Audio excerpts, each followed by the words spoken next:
We begin our coverage tonight with NewsNation's Washington correspondent Kelly Meyer. Hey, Kelly.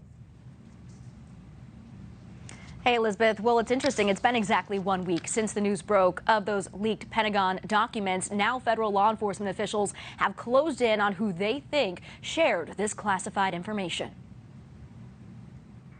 The suspected leaker of a trove of top-secret government documents under arrest tonight. The FBI taking into custody 21-year-old Massachusetts Air National Guardsman Jack Teixeira at his home. Attorney General Merrick Garland says Teixeira was taken into custody without incident.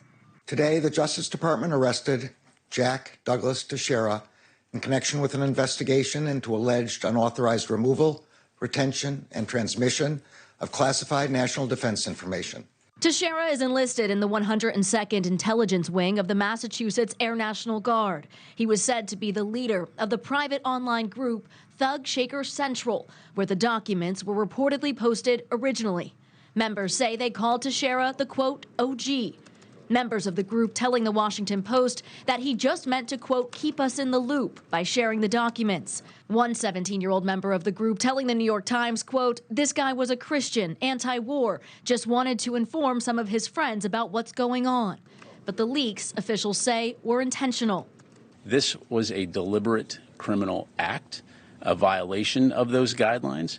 Tonight, the Pentagon tight-lipped on details of what they say is now a criminal investigation.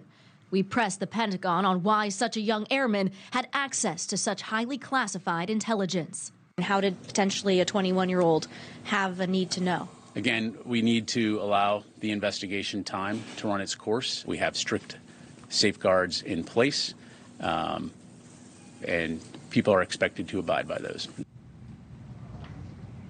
And that suspected leaker is scheduled to make his first appearance in court tomorrow morning in Boston. And if he's charged with something like violation of the Espionage Act, he could face up to 10 years in prison. And for the other members of that group that either looked at these documents or maybe shared them, they're unlikely to face prosecution.